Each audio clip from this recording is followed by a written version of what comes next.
Thank you all for being here tonight. My name is Brooke Alford, and I am the past president of the Indianapolis Native Plant Society's Central Chapter, and I'm also an urban ag and natural resource educator at Purdue Extension who just supports these programmings via Zoom.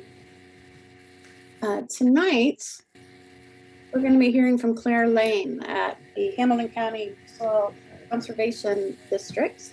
And she's going to be talking all about rain gardens. She's done a lot of work in that county, and I believe extended outside as well. She is an urban conservationist there at the Soil and Water Conservation District. She manages the development and delivery of backyard and urban conservation programs to Hamilton County residents. The Urban Conservation Program offers site visits and technical assistance, a tool loan program, development of educational publications, events, workshops, and more.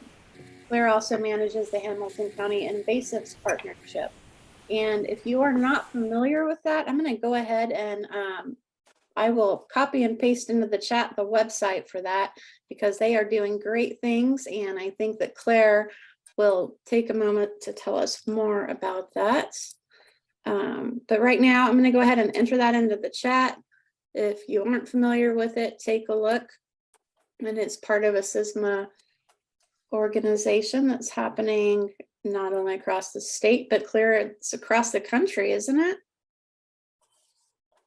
Yeah, I mean, I think Indiana is really leading the charge to try to get one in every single county, but yeah, more broadly as well.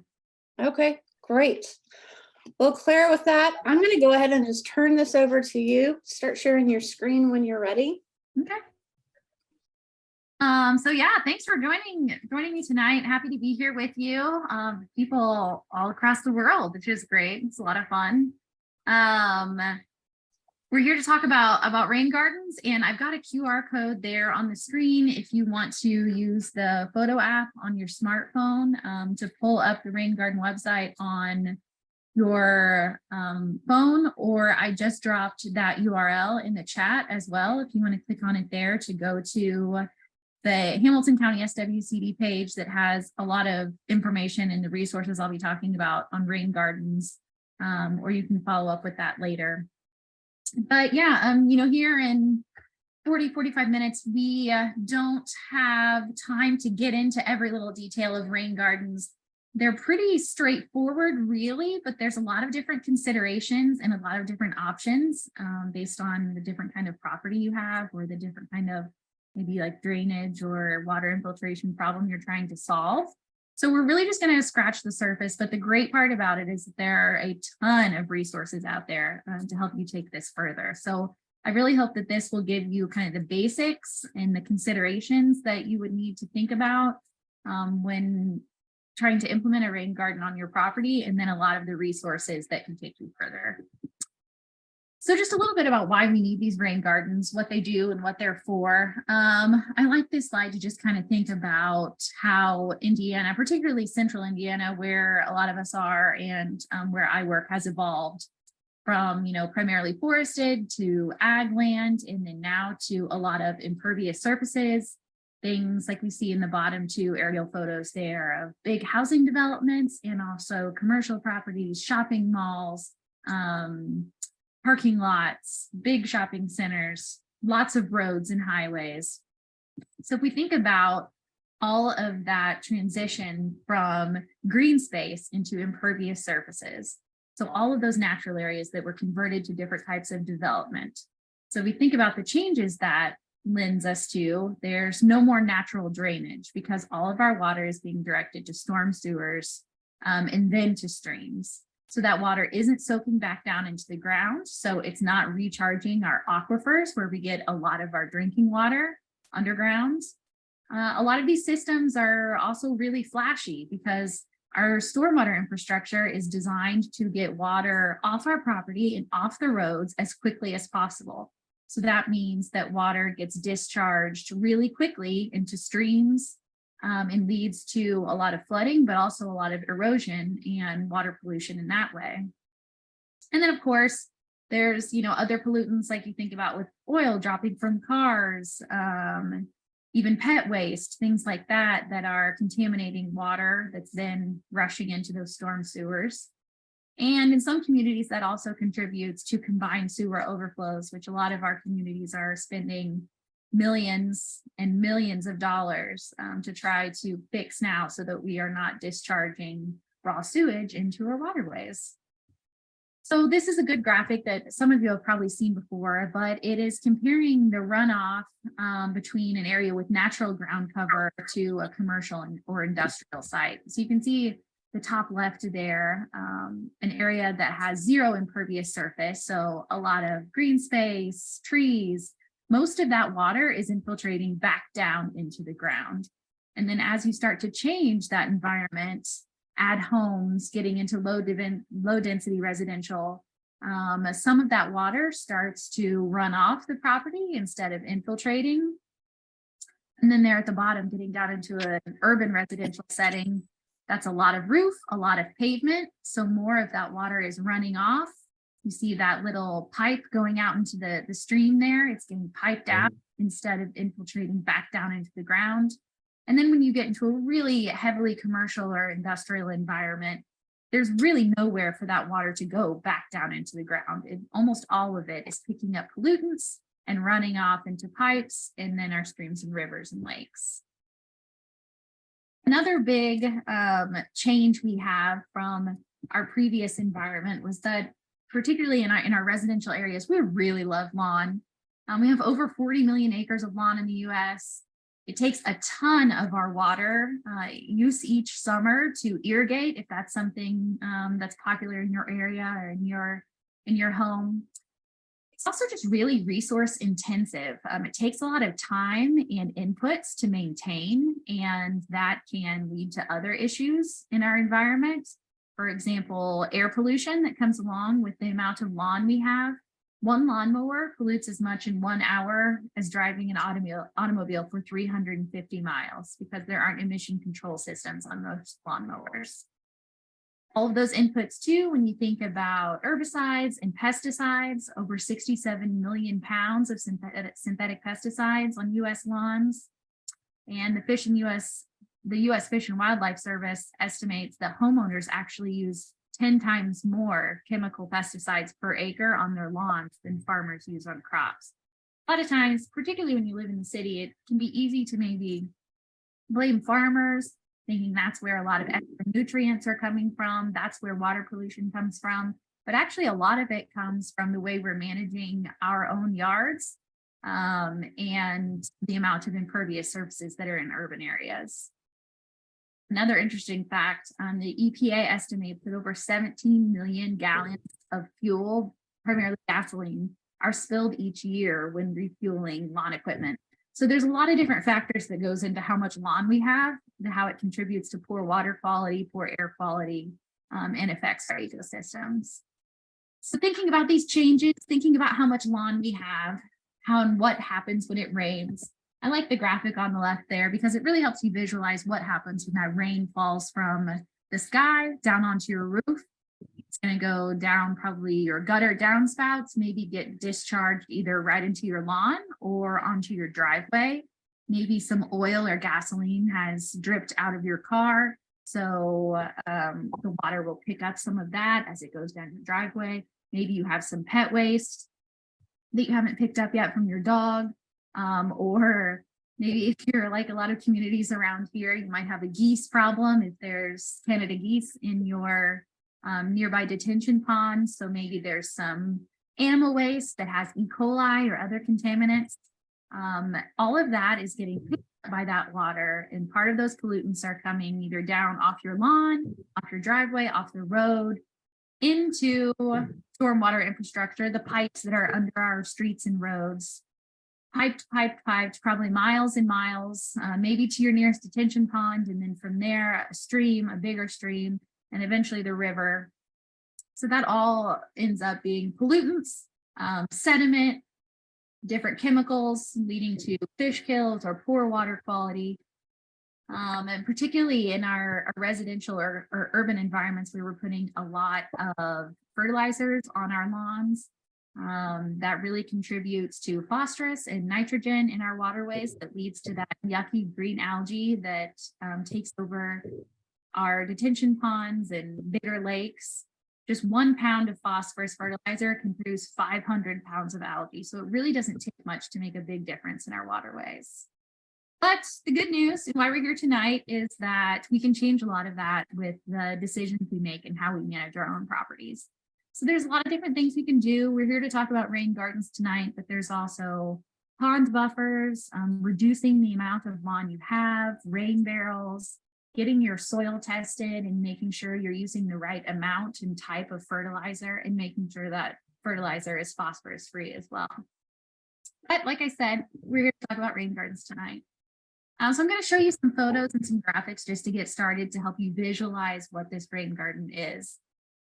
But in a general sense, rain gardens are shallow depressions. Kind of think about a bowl in your lawn for our purposes here tonight. And it's planted with native grasses and flowers.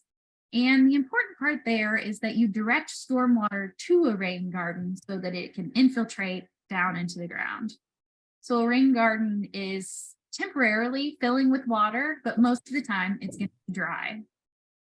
It's used to prevent runoff because that water is soaking back down into the ground instead of running off either across your lawn or your driveway. And it has other really great benefits because those native plants that we're going to be using help absorb excess nutrients and pollutants, heavy metals, the E. coli, all of that stuff. And then, of course, most of us are native plant lovers here, but they're also just beautiful aesthetic landscape beds as well. So some of those graphics give you an idea here. See this home, it's raining. There's a lot of roof area and some downspouts off the garage. So you can see that there's water running down the driveway, down the road there, into that drain in the street and then into a pipe, versus the downspout that's coming off the other portion of this house, that there's a downspout coming down. On the other side, there's a rain barrel that has an overflow hose, and that's being directed to the rain garden. So you can see that it kind of has that bowl shape, and then it's planted with all those native flowers, and you can see those dense fibrous roots we'll talk a little bit more about later, that's helping that water soak down into the ground. Here we have a cross section. So again, you see that water coming down the downspout, coming across the lawn, and you see that kind of bowl profile of that rain garden. So it has this little, where overflow is on this graphic, that little berm there that helps the water be held in. So it temporarily fills with rainwater, it holds it there in that bowl and lets it soak back down into the ground. There are quite a few things to consider whenever you're thinking about putting a rain garden on your property. Those are some of the topics we're going to cover, at least briefly, tonight. Location, soil size, plants, construction, and maintenance. Okay, so I think one of the biggest misconceptions about rain gardens, particularly as I work in Hamilton County, we have a lot of really dense clay soil, and it doesn't drain well. So standing water in yards is a big issue we hear from people on a lot. So people think that's wet, there's water there, I want to make that a rain garden. So actually, with what a rain garden truly was, if you remember from that definition I kind of gave earlier, you are directing water from an impervious surface to a rain garden to infiltrate. So if you have an area that already has standing water, it's already showing you that it's not draining poorly. It is draining poorly. So if our goal with a rain garden is to infiltrate water in, that area is already telling you that it's having trouble infiltrating water. That's not to say it's totally out of the question, but it might take some special considerations to make that a true functioning rain garden. So all of that being said, even if you have an area with standing water, there are so many options that I help people with every year where maybe you're not going to direct extra water to that location, but it is possible to transition away from turf grass there and use some of these same plants that we would use for a rain garden. so that you are not trying to maintain grass in an area with standing water, but instead you turn it into kind of like a wet landscape bed. But you wouldn't be directing additional water there like you would with a rain garden. So some other considerations, and a photo from a location that they were trying to find a good spot for their rain garden. Of course, sun. Most of these plants, our native forbs are going to like beautiful sunny spots. But again, there are a lot of options if you have an area that's a little more shady. Definitely want to consider your distance from structures on your property. You're infiltrating water into the ground. So you don't want to do that right next to the foundation of your house, of course. General rule is at least 10 feet from your home's foundation. And there's some flexibility, but probably 25 feet or so if you have a septic system. You'll want to avoid really steep slopes because that can be challenging to try to retain water in those areas. And then, of course, tree roots are also particularly challenging. And then, of course, you want to consider utilities.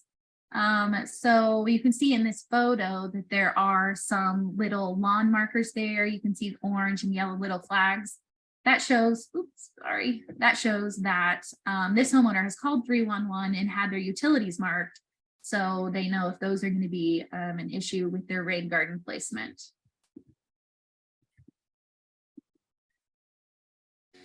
Here we go. More on location.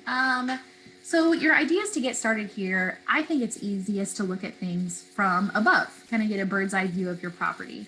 Some of you might be familiar with your local county's mapping system. Most counties, especially in central Indiana, are going to have like an online GIS portal. So you can even just Google like Marion County GIS, Hamilton County GIS, and they're usually pretty user-friendly to find your property, either print or take a screenshot of your property from above. And of course, you can use good old Google Maps or Google Earth as well, which is maybe even easier. But that'll help you get a good idea of how much impervious surface you have on your property. And then you need to start thinking about where the water is flowing across your property. So I think the easiest way to do that is just go out and play in the rain a little bit. Going out in a big rain and seeing how rain is moving across your property, across your lawn, across your driveway, across the sidewalk. Also considering where your downspouts discharge. There's probably at least one downspout on each corner of your house. So it's going to drain a different proportion of your roof, probably, unless you have just a really simple roof. So thinking about where you're getting the most rainfall on your roof and what downspout that rain is coming down. Where you can reduce the most runoff, and also considering how easy it would be to get that rainwater to your rain garden. It's really important to consider not disrupting existing swales. I know that's really common in Hamilton County, and some of our newer developments, there'll be swales or depressions, usually between homes or definitely behind homes as they back up to each other. There'll be a swale that's intended to convey rainwater to a stormwater inlet somewhere along that line. So you never want to do anything that disrupts the flow through that swale, whether that's a rain garden, a landscape bed, a fence, a play set, a shed, anything like that. You want to stay out of those swales, and they actually have easements there as well. So it would be, illegal or against code to add any kind of blockage, even plants, to that easement or swale. And of course, again, considering your utilities. Another big factor is our soils. So, we're from all over the state, probably in the world, even here tonight. So all soil is a combination of sand, silt, and clay. In central Indiana, there's a lot of clay, which isn't great at infiltrating water. So we really have to consider that whenever we think about installing rain gardens. Also, especially in central Indiana, there's a lot of urban environments. So we have things that are further compacting that issue, things like compaction from construction equipment and other uses. So the more soil is compacted, the more trouble it is going to have infiltrating water down. And this is, of course, important because, you know, all of that infiltration is determined by the soil. If you have soil that contains a lot of clay, it might make rain garden location or even having a rain garden a little more difficult, but there are options to add soil amendments, things like sand that can help water infiltrate faster, or even subsurface drainage like pipes under your rain garden to help improve the infiltration. So the way we test that is with a percolation test, and I'll show you kind of what that is on the next slide, but that determines our infiltration rate. And for a rain garden, we're shooting for infiltrating at least 1 inch per hour. So this percolation test, which is pulled right out of a resource I'm going to share with you in a little bit, but basically either after a day of a lot of rain or if it's a drier day, you can go out and dig a hole in the ground about the size of a old school coffee can. And if it's been dry, you'd want to kind of spend a day, fill that up with the hose a few times, let the water soak in to really get that ground nice and soaked around that hole. The next day you'd go out and fill the hole up with rainwater and use like a hoe, a marker, a stick, something to mark where the top of the water level is, and then go on about your day. About 6 hours later, come back out and measure how much that water has dropped from your stick down to the top of the water surface. So that measurement in inches, you take that and multiply it by 4 if you waited 6 hours, and that will be your infiltration rate over 24 hours, and that will be the depth of your rain garden. Most rain gardens, especially around here, are 4 to 6 inches. If you do have soils that drain really well, you can go up to 8, but we don't see that very often without a lot of amendments, subsurface drainage, particularly here in central Indiana. Okay, sizing. The size of your rain garden is going to be based off of the area of impervious surface draining to your rain garden. So I've got an aerial there.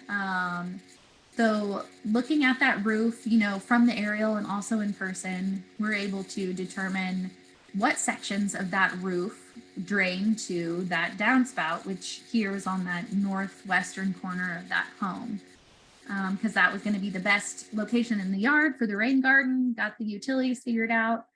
So it doesn't have to be, you know, an exact science to get that measurement. You can go out and actually measure it with a tape measure, or you can just, you know, step it off. You just want to get pretty close. And there are also tools online that you can measure with off an aerial as well. Like I said, most of the rain gardens are going to be 4 to 8 inches deep, and you want to take in the area of your impervious surface. So there are quite a few different ways actually to size your rain garden, but a really straightforward way that we use a lot is to take the impervious area and divide that by the infiltration rate. So in this example, there was 500 square feet of impervious area, the yellow area with the roof there. We did a percolation test and the infiltration rate was 5 inches per day. But just to play it safe, to make sure that that rain garden was going to be drying out in 24 to 48 hours, we decided to make the rain garden 4 inches deep. So 500 divided by 4, we had a 125 square foot rain garden. And the other little graphic down below there, it doesn't have to be a circle. It doesn't have to be a kidney shape. Rain gardens can really be any shape that works for your property and the space you have available. So, you know, whether it's 100 square foot, you know, roughly, whether that's a 10 by 10 kind of circular rain garden, or over on the right side there, maybe it's long and skinny and it's 5 foot by 20 foot. It all depends on what works for your landscape. Some other considerations would be how the water is going to get to your rain garden. So got some photos here of showing some different ways that we can get water to our rain garden. the top left photo there, you can see water rushing out of that downspout just directly into a rain garden that's filling with water. There's other kind of virtual graphic where they've created a stone or a mulch swale from their downspout discharge point that leads over to their rain garden. On the bottom left there, that's a subsurface drain. So they've, buried their drain line. And some of you might have drain lines that are already buried on your property. So you can have those daylight, which is kind of how it comes directly into the rain garden in this bottom picture, or even use a pop-up to get water into your rain garden. That's a little bit more complicated design-wise, but definitely possible. And then that last photo there on the bottom right, you can see it's just like a downspout extender that delivers that water to that rain garden.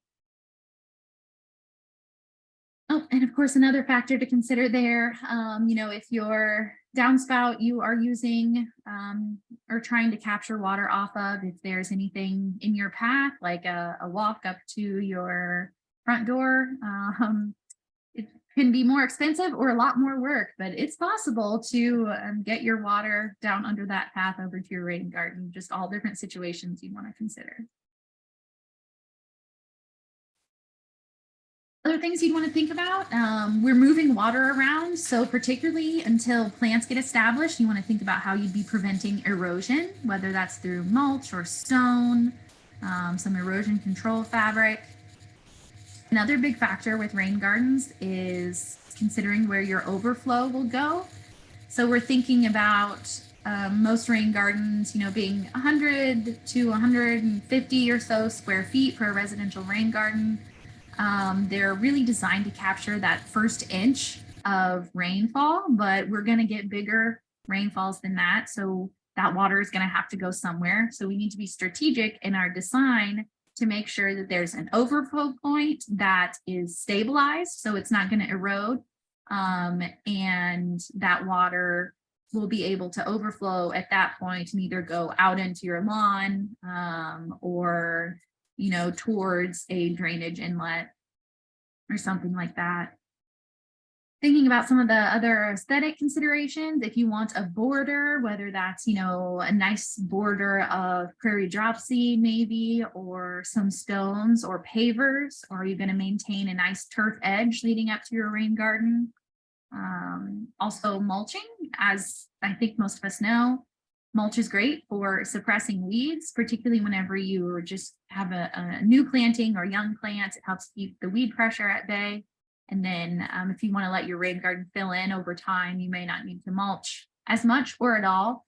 But at least at the beginning, 2 to 3 inches of shredded or double shredded mulch is a great addition. You want to avoid wood chips because it's filling up with water and they will float away. All right, so that brings us to construction. And construction is so dependent on your particular rain garden. But once you've determined your location and your shape, you're going to want to, again, if you haven't yet, it's the point that you really need to check, it says 311, but call 811 to get your utilities marked before you put any kind of shovel or equipment into the ground, because you're coming up on, actually moving some soil. So you don't want to cut any utilities, gas lines, anything like that. So next you'd be looking at actually laying out your garden to get the right size. It is really helpful to, use a garden hose or some paint to actually get the size and the shape you want laid out. So whether you are coming in to excavate with a shovel or a bobcat or, a little digger to make sure you know the exact size and shape you're going for. You really want to consider avoiding compaction as you excavate, whether that's with equipment or just, being in the area in and out a lot with a shovel or moving soil. Remember, you're wanting water to infiltrate down into the ground. So you want to avoid compacting that soil as much as you can. It's really important to make sure you're getting that target depth for your rain garden. It's such an important factor for the size. But something else you'd want to think about is over excavating, considering what amendments you might be adding, and then also taking account that mulch as well, and confirming that final ponding depth before you start to add any mulch or plants to make sure you get exactly the right size. You may also need to till or break up the bottom. Again, we're shooting for infiltration, so anything you can do to help that water soak down into the ground is going to be advantageous. Depending on how your rain garden is set up, you might be looking at using some of that excavated soil to build a berm on the outside. So for a flat area, you can dig down to get the depth you need, or you can use some of the excavated soil around the edges there to kind of create more of that bowl shape. But particularly when you see that graphic that's labeled figure B there, the depth profile, if you are putting a rain garden in any area that has much slope, you will need to use some of that excavated soil to build a berm on the downhill side to create that bowl shape. So you see that finished grade is lower, and then they've used some excavated soil to build the berm, and then that kind of like dotted hash line is the depth of water when the rain garden would be full. And of course, considering erosion control through all of that as well. Some photos to get you thinking too. See the top left there is kind of a good example of a berm that they've created on the back side to create that bowl shape. The top right there, it's a grainy photo, but that man is using, a piece of wood and measuring out to make sure that he is getting the right depth as he excavates his rain garden. In the bottom right, you see a fully excavated rain garden there that kind of has that the bowl shape, and of course the berm on the outside as well. And then the bottom left photo, that individual is kind of mapping out where their garden is going, but if you can see that red arrow, it's pointing to a tree stump. That's another good factor to consider, that they're going to be fighting a lot of tree roots as they go to dig that rain garden. So take that into consideration for sure. So the planning, the excavation, that's the hard work. And particularly for a lot of us here in this group, it's when we get to the plants, the pretty fun part where, you really start to get excited. So I'm not going to go deep into why we would choose native plants here tonight, because I think most of us know and understand that message. Our natives are adapted to our soils, our pests, our climate. They're great for our pollinators. They have those really deep, fibrous, dense roots. So they are more drought tolerant. They require fewer inputs when you think about, fertilizers or a lot of water throughout the summer. But the main thing that makes natives so important for a rain garden is those really deep roots. So I know everyone has seen, some version of this graphic before, but you see on the far right there, the turf grass, it's just got those tiny little baby roots. Doesn't do a great job of holding soil in, but definitely doesn't do a good job of infiltrating water into the ground, versus the lead plant, the purple coneflower, that prairie dropseed, and you've got purple prairie clover as well. Particularly on the dropseed and the lead plant, you can see there, those roots are going multiple feet down into the ground. They have, really fine, almost like baby hair roots. And you think about infiltrating water, all of those different paths for roots are creating a different channel that water can soak down into the ground. And that's exactly what we're trying to do with a rain garden. So these native plants are really going to be a key in getting water to soak back down into the ground. And then of course, also picking up those extra nutrients and acting as a filter for that water as it soaks down through the soil. Choosing plants, I'm really just going to barely touch on tonight because there's so many options, and it's really the fun part of building or planning a rain garden, I think. But you do have to be strategic choosing plants, because that basin is intended to hold water for 24, maybe even 48 hours. So the bottom of that bowl needs to be planted with plants that can withstand being inundated by water for 24 to 48 hours. Then as you come up the edge of that bowl, you're going to have a different set of plants that can kind of withstand some inundation, maybe some drier areas. And then up on the rim or the top, those are plants that are happier in a drier environment. Of course, you know, all of the same considerations you would for any other landscape bed with natives or otherwise, considering sun, height, color, bloom times, having diversity in flowers, grasses, sedges. You can make your rain garden manicured, like a really structured landscape bed, or you can let it fill in and kind of go for more of like a natural meadow type look. And the really cool thing about those native plants too is as they really, you know, have a few years of busting up that soil and making all those root paths, the drainage in your rain garden should improve because there's so many more channels for water to get down into the ground. So going back to that idea of those different planting areas, I really like this graphic because it shows you the middle area, which they're calling wet, and then moderate on the rims, and then dry there at the top. So you can see what that looks like for that kind of kidney-shaped rain garden, that darkest green base area. That's where you're going to plant your plants that can withstand inundation.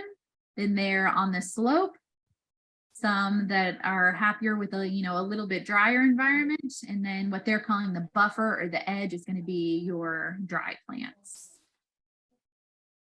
So just quickly, a few photos. There's so many options for rain gardens. So I've listed a few, you know, different things you could consider there. Some of my favorites, some that are pretty easy to find. Of course, going with your forbs and your grasses. Milkweeds are going to be happy, of course, great for monarch butterflies. Along the middle and the rim, you can, you know, transition to some different species. I love to do like a row of prairie dropseed, my favorite grass, but I think a nice like border of prairie dropseed is great for me because it really shows a lot of intention and structure for a native landscape bed, and it shows maybe your, you know, unhappy or native or neighbors that haven't been you know, convinced to go all in on natives that this is an intentional space and it serves a purpose. I also threw a photo down there at the bottom left with plush shrubs. So if you have an area that you know, want to be maybe a little lower maintenance, or you just love your native shrubs, you can also create a rain garden with native shrubs. Okay, so go through some more photos real quickly here. You can see that rain garden, just to give you some ideas, butts up to the sidewalk there. You can see that it's temporarily filled with water. I like the one on the bottom right because this home had a landscaped area you can see in rocks there. And then they built a rain garden as an extension of that landscape bed, which is a great option. This is another example of extending an existing landscape bed. So you can see that they laid out the shape there at the top to expand that kind of border area and added the rain garden in. These photos are kind of patched together, but you get a good idea of it. They have a rain barrel there at that downspout. So the rain barrel fills up with water first, and then the overflow mechanism for that rain barrel discharges into that surface swale. And then they have that long, skinny, kind of arching rain garden along the edge there. So I think this one is neat because as those plants grow, that rain garden is actually going to be a little bit of a living fence and provide a visual and structural barrier between the home and the yard, the grass area, and the sidewalk and the road, which is a cool use. Some others here, this one, you know, has nice stone elements and a really nice mulch border that make it look really landscaped and intentional. And then the one on the bottom there, you can see there's the downspout that's surface discharging directly into that rain garden. And it's a little more of a natural look.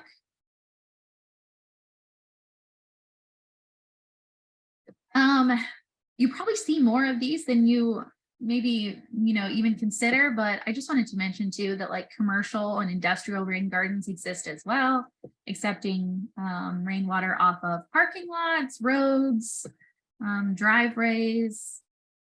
So keep an eye out, especially when you see like these curb cuts and or no curbs that lead into these grassed areas.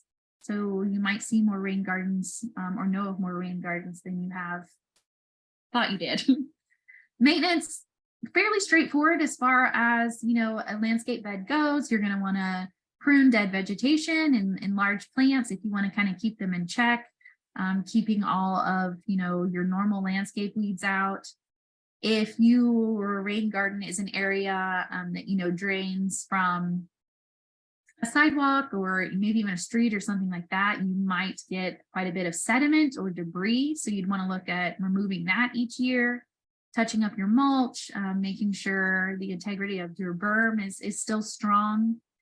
Then as you go through the years, particularly in the first few years until things fill in, there's going to be probably a little more weeding, but mulch can help. You might need to thin plants, replace things as time goes on. We all know that, natives will kind of move around a little bit, maybe take over, die back. So if you have a real particular visual aesthetic for what you want yours to look like, you might have to put some effort in to keep it that way, as you would any landscape bed. Costs vary widely, of course. Depends on size, what kind of plants you use.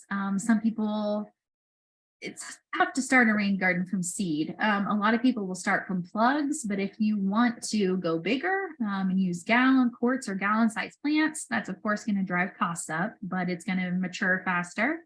If you need an under drain or to add any amendments, it really the price starts going up quite a bit. But the good thing about most of these simple residential rain gardens is that if you're able and have tools, you can do most of the work yourself. So for a pretty straightforward rain garden without, an under drain or anything like that, you can do it from anywhere to $2 to about $12 a square foot. Another exciting part is that you could potentially qualify for a stormwater rebate in your community. I know in Hamilton County, sometimes we have some grants. Carmel is a community, for example, where you can install a rain garden and then you fill out a simple application and you can get a stormwater rebate back because you are lessening the burden of water that they have to manage because you were treating it on your property. And some resources, a great new resource we have is this Rain Gardens for Homeowners. A lot of the information I shared with you tonight comes directly from this booklet. I cannot take credit for designing it. Our friends at Marion County SWCD did the initial development on this resource and then have shared it with us that we've made some of our own updates, particular to Hamilton County. But I have, it's available on both of our websites.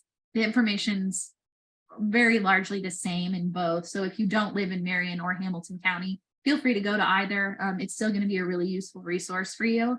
But it takes you through a lot of the planning, has a lot of helpful graphics and photos. Maybe if you need to get neighbors or a partner or roommate on board, you can use this to show them some of the good photos. We also have some of these available, some print copies available in our office in Hamilton County and Noblesville if you're local. But otherwise, definitely check that out online. Some of my other favorite resources, this is probably my favorite print resource. It's called the Blue Thumb Guide to Rain Gardens. I've seen it at libraries before, but you can also order it online. It takes you through everything, does a really great job on the installation and planning side of things.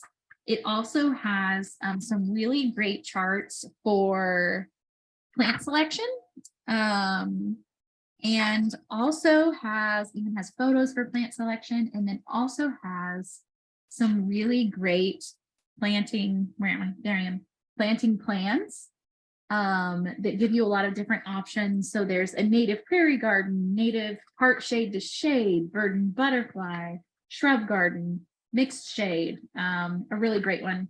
Again, if you're in Hamilton County, we have copies of this in our tool loan program that you can check out.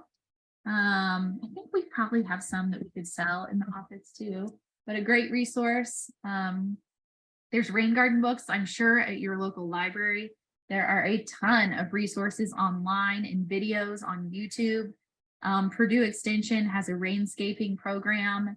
They have some really great installation videos, which you can Google that. You can go on their YouTube, or I actually have both of them embedded on that rain garden page I mentioned earlier. I also wanted to say that a rain garden is a great addition to your property, and then a great garden to get certified as a native garden through the Indiana Native Plant Society. And that can qualify you for that awesome colorful sign that you can post next to your rain garden that says "We Grow Indiana Natives." There's information on that on the INPS website. And some other final resources. Again, I'm from Hamilton County Soil and Water. We have a spring native plant kit sale. So it's actually 50 plugs and it's 10 different species. You get 5 of each species. It's for $135. And we actually have a rain garden kit. So if the choosing of the plants doesn't sound exciting to you, you can just order that rain garden kit and take all the guesswork out of it. It's got plants for all of those different, specific areas. Ours, you have to pick up at our office in Noblesville, but some other SWCDs sell kits that you can get shipped directly to your house for a little bit more. In Hamilton County, we also offer a native tree sale in the fall. We sell rain barrels each year, which can be a great complement to your rain garden. We'll have those available online soon. You can pre-order. We also offer soil nutrient testing, which is a great way to understand the profile of your soil so you know exactly what type of nutrients you need to be adding. But I definitely encourage you to check out your local soil and water conservation district and your extension offices, because they are going to be able to connect you with all of the best local resources. I'd also encourage you to check out your local cooperative invasive species management area. Brooke mentioned HIP, our project in Hamilton County, but they're popping up all over central Indiana and Indiana, but they're dedicated to combating invasive species, which is really relevant to our whole fight or love of native plants and preserving areas where our native plants can thrive. So yeah, again, that's that QR code that goes to that rain garden page. I hope this is kind of like wet your palate a little bit, and got you interested in rain gardens, and you can take some of these resources and hopefully see some rain gardens pop up on your properties. So yeah, Brooke, if we have time, I'm happy to take a few questions if there's any. Claire, thank you so much. That was just such a great overall introduction to rain gardens, their implementation, the why and the how. It's funny, like anything, things seem overwhelming and very complicated, and they can be, and this can be, but really when it comes down to it, all of the different factors that you shared tonight is what it's about. I think that it's approachable for anybody, from doing it yourself at home, to working with a community, to working with a designer. It's great. And I do think that I hope that most people here tonight are familiar with your local soil and water conservation districts. If you're not, look them up. Some amazing resources. I know that Claire has worked in so many different facets of the communities in Hamilton County, from HOAs to residents to multifamily to public spaces. And it does take all of these spaces, because really what it is a collective impact on our green stormwater infrastructure. So I'm going to open it to questions. I have questions for Claire, but I'll let other people ask them first. I'm not going to get everybody's name correct tonight, but Teosu Kyo. Hi, Claire. Based on experience, how long can a rain garden last? Oh, I mean, it depends entirely on maintenance, and what kind of inputs, your rain garden's getting as far as like volume of water, erosion potential, nutrients that might affect the plants. So I don't know that I'd have any like specific timeline, but as any garden or landscape bed ages, there's maintenance might change a little bit, whether that's really thinning plants out, or particularly with a rain garden, maybe even having to do some regrading at some point to make sure you are still maintaining that depth, because that's the important part for retaining the water and allowing it to soak in, is making sure you have that depth. So I couldn't say, any specific timeline, but yeah, I could imagine that you could go for quite a long time, as long as you're maintaining your plants and doing that seasonal maintenance, before you would have to look at doing any like re-excavation or anything like that. Yeah, I see Amy Perry says in the chat, she's had hers for 10 years and still working fine. So as long as you're staying on top of maintenance, it should have a pretty long life. And that's a great point. Like anything, doing that seasonal maintenance and clearing out, I assume, like making sure overflows aren't getting clogged, making sure that you're maintaining that depth so that you do have that water holding capacity. Yeah, I think also, as with so many native plant gardens that we put in, the ability to propagate more plants through division and stuff is a great opportunity here as well. So part of maintenance is also creating more abundance also. So yeah, Amy, I want to see your rain garden one of these days. 10 years and still going.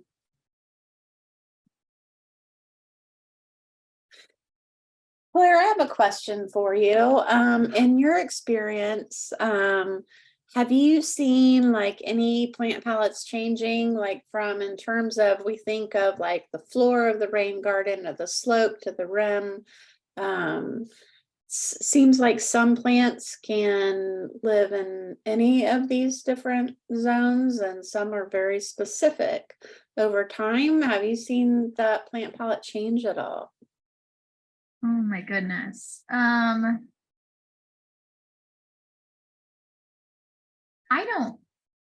don't think that really any more so than any other like native landscape bed. I'm always fascinated by how much natives will move around to find their space that makes them happiest. And that definitely happens in a rain garden. So it's definitely not something that you can, bend to your will, particularly whenever there's so much water involved. So I definitely see things move to like their happier space, but I don't think so. I can't think of anything specifically that's really, shocked me in that way or anything like that.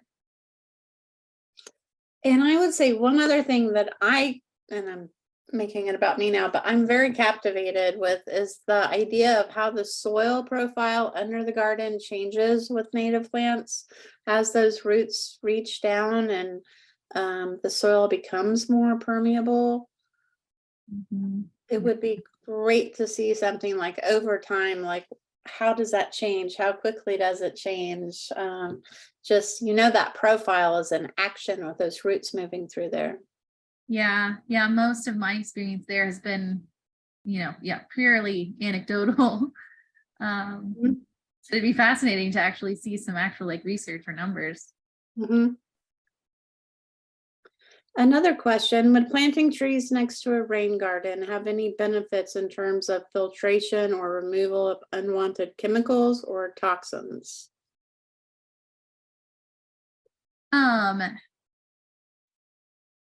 Trees are providing so many of these water retention and storage benefits outside of rain gardens. So I think they could be like a really important component of the larger landscape and what we're trying to achieve. But I think it can be complicated. Like I said, you could make a rain garden with shrubs. There are people that put trees in rain gardens, and yeah, you know, same thing with the roots and infiltration. They can store water in their canopy and then let it drain down into the rain garden, you know, over time, which just increases how much more water you can infiltrate. But there could also be other, you know, considerations too, particularly if you have subsurface drainage. You wouldn't want tree roots getting into that. Debris falling off of deciduous trees can complicate that storage capacity that you're looking for in rain gardens. There's so many different options with all of these different things. I think that in a particular situation, it could be a valuable addition. There's no yes or no answer. Yeah, it seems like it would depend on what species and what kind of Yeah. tree root systems they have. Yeah, but I do like the idea of having multiple canopy layers around the rain Yeah. garden. Have you seen any pushback from HOAs allowing rain gardens in yards? Have you seen a lot going on in HOAs and with rain gardens? I have never seen any pushback specific to rain gardens.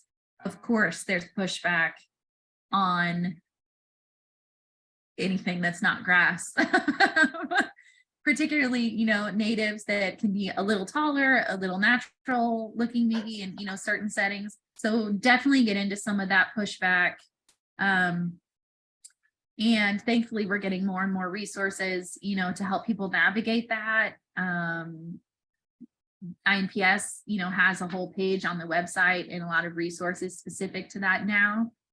So some, you know, all of those same strategies would apply to a rain garden as they would to any native bed, and, you know, the different things that we can do as far as education, signage, elements of care that show that it's an area that, you know, is maintained and has intention and has purpose. I know that we sell like rain garden signs in our office. So all of those things help. But no, I haven't seen any issue specific to rain gardens or infiltrating water. In fact, you know, like communities like Carmel, they want rain gardens because it's basically just a miniature water treatment facility right on your property. So it's less water that they have to deal with in their pipes, you know, that they have to deal with. So it's a good thing in their eyes. Yeah, I think looking at it as kind of communal stormwater treatment, it behooves everybody. And I really appreciate your comments about like the cues to care, like, and I think that's across the board with all of our native plants gardens, but with the rain gardens in particular, you know, edging the outside of the rain garden, like your beautiful images showed, having some signage, just really having that legibility in the garden. I think it really helps people understand better that, you know, there's something going on here. So yeah, thank you for that. The cues to care, very important. So Jan Henry asks, I have a narrow long yard next to an area of the community property that is always wet. I also get the storm runoff coming down my gutters on one side of my home. It is sunny. Could I design a long skinny rain garden that is fed by 3 downspouts? So it's already wet. Yeah. Yeah. So, I mean, clearly it's perpetually wet. It's having water infiltrating, you know, having trouble infiltrating water. So the percolation test might be a good start just to get a really good, you know, idea of actually how quickly it's draining. And then if it's already a defined area, you can kind of use rain gardens in some situations to condense where that water is going, or you can, a long skinny rain garden can be really nice too, because it has a nice large area for the water to distribute without the rain garden having to be really deep, if that makes sense. So it's definitely possible. And then it's possible too to use, you know, the diversity and the adaptability of our native plants to be able to transition from turf grass into planting something there that can thrive and be happy in that kind of environment. So whether it's a rain garden exactly or not, or you're just using native plants to transition an area that's not working for you, I think you can, strike a balance that works for you there. And that's a really good point. I think that having that balance, and you can think about having a rain garden, but also like, what does it overflow into? So you might have a shallow rain garden that sees some significant overflow. What's going on around that rain garden? Where is that water going after that? So you have different levels of infiltration. It's a good point. All right, folks, it's a little bit after 8. Overflow into other rain gardens. Yes, yes. Make a chain of rain gardens. It's a little bit after 8, so I'm going to respect everybody's time here. Any last questions you have for Claire tonight? I have to say that was a beautiful presentation. The images and the photographs you have, just really clear and concise depictions of green stormwater infrastructure. So really appreciate that. My pleasure. Yeah, so many thanks in the chat right now. I think we're wrapping up on questions. I'm going to stick around for one more minute. Some people from Singapore here tonight were able to get a little professional and development credit. If you haven't shared your email with me in the chat, you can do that now and I'll reach out. Claire, you're really extending your reach tonight. Thank you for taking the time, and absolutely beautiful presentation, really concise and informative. Appreciate that. And thank you all for joining us tonight. Happy planting. We all know spring is right around the corner, so happy planting.